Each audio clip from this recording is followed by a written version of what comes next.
Welcome to On the Vineyard. I'm Monica Brady-Meyerov, the publisher of the Vineyard Gazette Media Group on Martha's Vineyard. On the Vineyard is sponsored by Crane Appliance. The calendar still says it's winter, but there's a breath of spring inside Morning Glory Farm Stand, where Cook the Vineyard newsletter writes that the first locally grown ranunculus and anemones have arrived in all their colorful glory.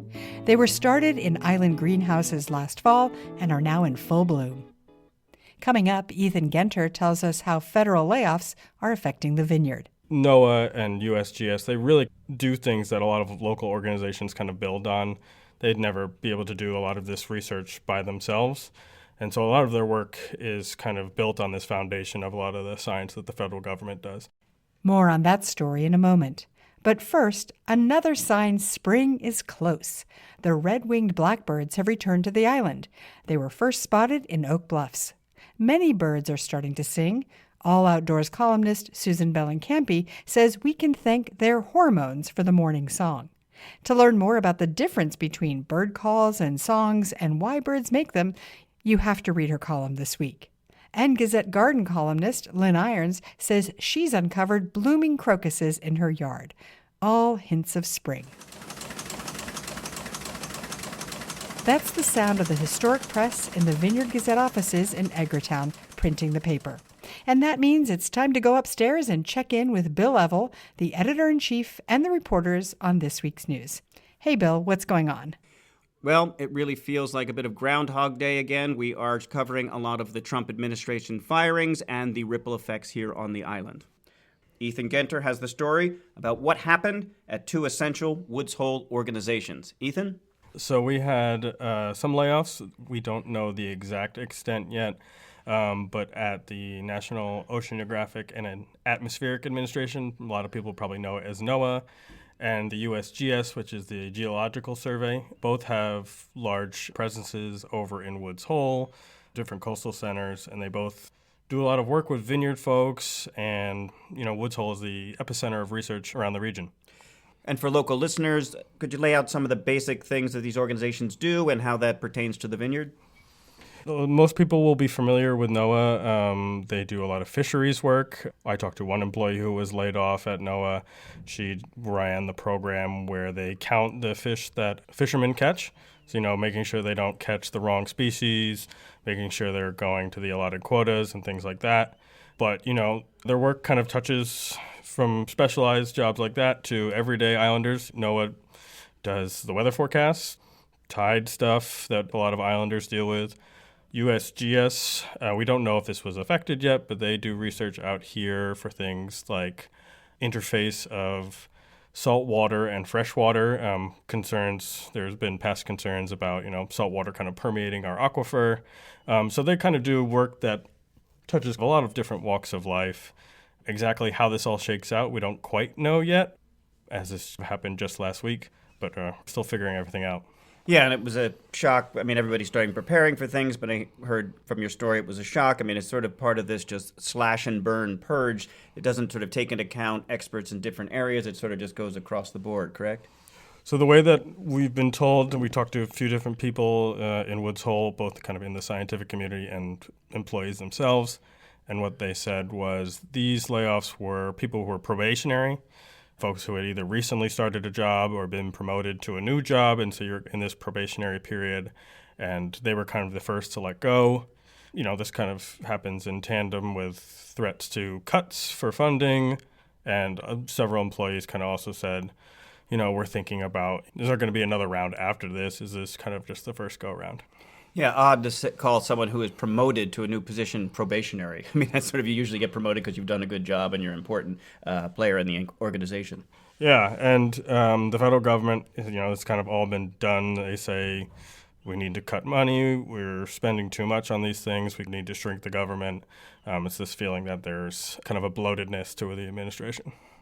You talked to some of the islanders. What has been the local reaction to this? Yeah, I talked to a few different organizations here, Biodiversity Works, the Great Pond Foundation, and they said NOAA and USGS, they really do things that a lot of local organizations kind of build on. They'd never be able to do a lot of this research by themselves. And so a lot of their work is built on this foundation of a lot of the science that the federal government does. So they're concerned, are we going to be having to start from scratch on our own?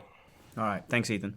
Turning now to reporter Katrina Liu, who has a story about Eyes on the Prize. This, of course, is the seminal civil rights series that was on PBS, which was first aired in 1987. There's a third installment now out by HBO. It aired in February, and there is a trio of Vineyarders who have been a part of the series, including executive producer Dawn Porter. Katrina, you talked to Dawn recently, correct? I did, and it was great. She was really excited about bringing it to life, and when HBO approached her in 2021, she was excited. She initially wasn't quite sure because of COVID-related things, but she was happy to take it on, and then she collaborated with John Forte, who's also a Vineyard guy, a composer, and they met up and exchanged ideas, and then everything kind of went from there. For listeners who don't know, Dawn is a seasonal resident of the Vineyard and an award-winning documentarian. Circuit Arts gave her an Icon Award last year. It seems almost every year she has another incredible movie here, so that's just such an honor that she is taking on this mantle. Yeah, definitely. Because Eyes on the Prize is so well-known and well-loved throughout generations, she was really excited to bring kind of the newer generation into this series, whether it be the stories that are within the actual documentary or the people involved. And she had a particular perspective that she wanted to bring out this time, you said. Right. So the first two parts of the series were kind of illustrating the start of the civil rights movement and the important figures within that movement in the 60s, but she really wanted this part to be about everyday people doing extraordinary things and wanted it to be really community focused. And that just gets me, I got chills when I was reading your story. It was awesome that she was able to reach out to John Forte, local music producer, to score the series. But then for him to reach out to a 14-year-old 8th grader who attends the Martha's Vineyard Charter School, this is Fiona Brown, and she auditioned and sang the theme song. It's just so incredible. It was, and when I spoke to Fiona earlier this week, she was so excited about it because she said it's definitely the biggest opportunity she's had so far, and it kind of came out of the blue. She got to go to New Orleans and record the song in a church with a children's choir, and it was just so exciting for her, and you could tell that it means a lot to her to be involved in such a important piece of work like this one.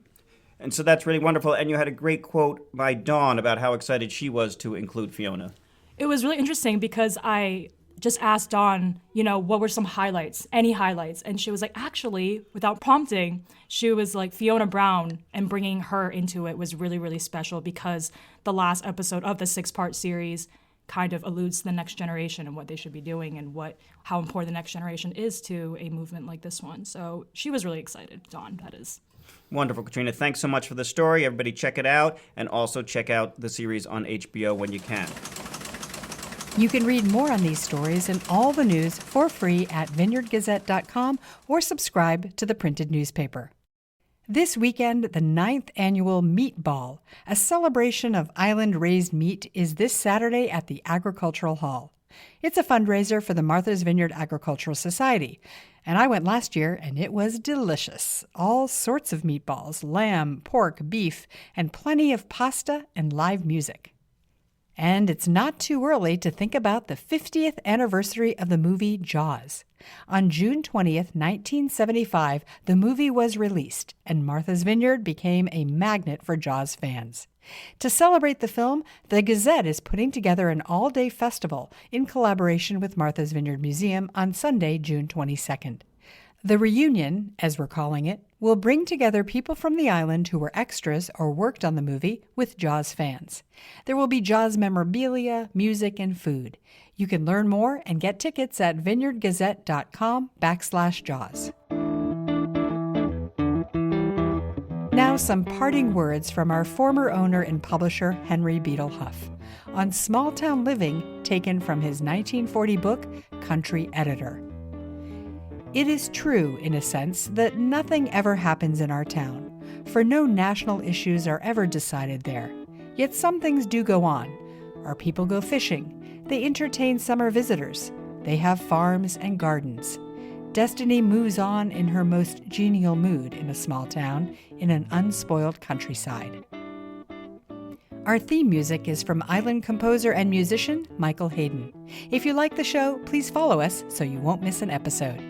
Thanks to our sponsor, Crane Appliance. Their appliance experts listen to your needs and help you choose the right appliance for your home. Crane Appliance, they call the Cape and Islands home. I'm Monica Brady Myrov. Thanks for listening to On the Vineyard. Talk to you next week.